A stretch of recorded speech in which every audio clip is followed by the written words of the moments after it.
The Cork door, the Cork door. Who's behind that Cork door? The Cork door.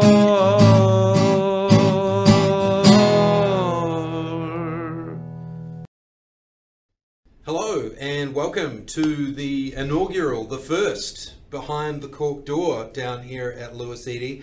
It's a segment where I, Edward Thomas Costello, full name, sit here and talk to a guitar aficionado about their guitar, where they found it, why they love it so much.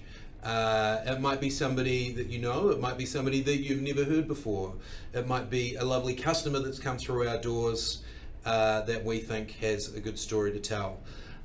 So without further ado, let us find out for our inaugural Behind the Cork Door, who is behind the Cork Door? It's Simon Copper from Herriot Row. How are you, Simon? Good. Good. Welcome. Thanks for coming down here. 75 Great South Road in Epsom. You live not far from here, eh? You grew up around this area, Three Kings. Mm-hmm. Yeah. Mm-hmm. So you've been to Lewis Eady before. I've as a customer. Yeah, sometimes. I've restrung Simon's. He's got a lovely jazz master. Plays it a lot in open tunings. Writes a lot for finger picking guitar and alternate tunings. We've tried a few different string options over the years, haven't we? Trying to find the right one. Yes, indeed. Yeah. So Simon's brought along a guitar.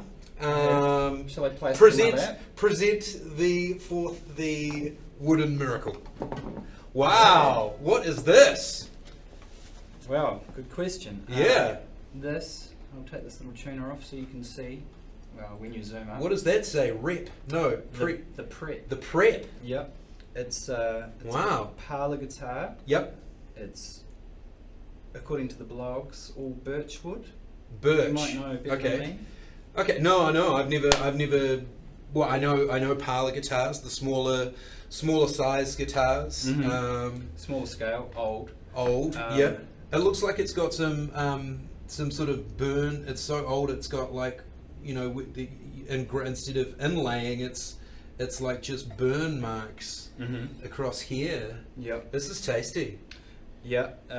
I believe it was made by Sears and Roebuck. Ah, so this is a supertone parlour guitar. Right. So back in the old days, every department store had their own guitar. You know, like they made a guitar and sold it from their catalogue, and that's what this is. Oh my God! Funny you should mention that, because I believe Sears and Roebuck started out selling watches by mail order. But by the early 20th century, they were doing sound gear, which included phonographs. Yep. And guitars like this from the mid 1930s. Wow. Yep. Wow. So and is it all sort of? Is this all original? Are the tuners still? I believe so. Yeah. Well, tell us about where did you get it, man? How did you come across this guitar? Well, I was recording in San Francisco. Oh wow! I took a visit down to Long Beach to visit a friend, and she drove me to a guitar store I already knew about called Old Style, which I loved from my first visit because it had lots of vintage stuff.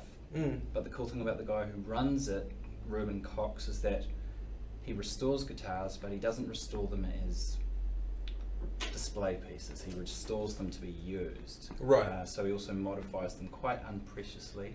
Doesn't really care about collector vintage value. Yeah. Hence this parlour guitar, which I came away with. Yeah. Having a Tesco pickup put in it. Oh, okay. So it can be plugged in, which definitely. So he did that at Old Style Guitar Shop. Yeah. And the rest, like the saddle and that all looks very vintage. Very vintage. Yeah. I actually read something recently about this, because sometimes they call them tailpiece guitars. Oh, yep. And apparently the idea was that you would have a card with your name on it, and it would fit in under the tailpiece here. Ah, and that's like when your mum would send you to school and she'd write her name on your jumper. Exactly. That was like that for guitarists. Yep, little ID. Solid. Yeah. Solid. Solid birchwood. Oh, may I have a look? Here we go. Yeah. Whoa.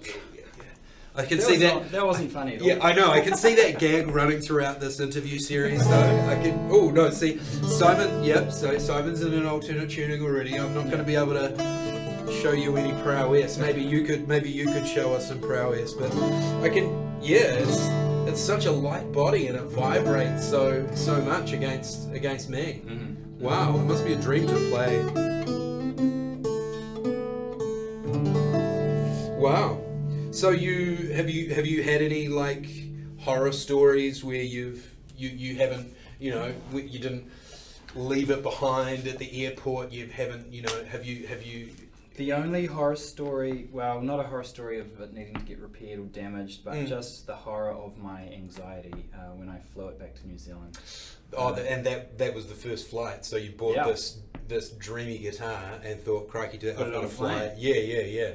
Did you wrap towels and lots of undies around it? I padded it because it was in a case that was a little too big for it. Yep. And for once they let me take it on the plane. But it wow, did that, good on you. So that dispelled some nerves. But when you look up guitars like this in the States for sale, so many of them on eBay and whatever other specialist guitar online stores, they always come with a disclaimer, in need of a lot of special care. Right. As is, where is. Yeah, and so I guess to have this one back in New Zealand now in working condition, even kind of being able to just be dragged kicking and screaming into different tunings, occasionally feels, it's pretty cool. Have you played it live? I have. I've played it 2 or 3 times actually. I've taken it and plugged it into an amp at Golden Dawn and played it at the Wine Cellar.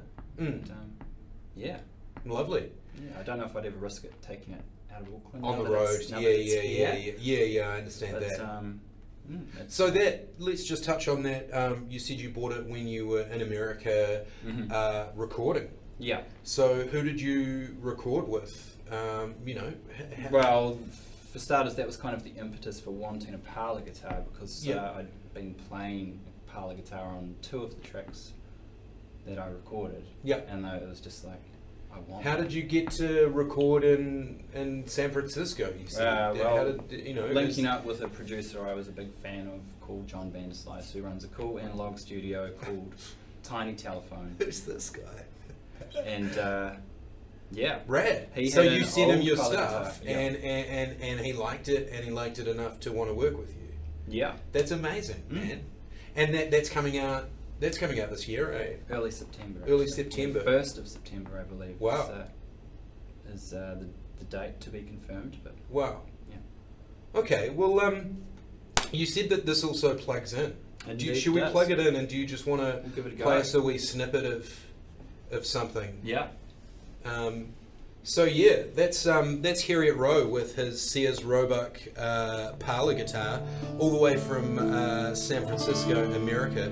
Watch out for Herriot Row. He's got an album coming out in September.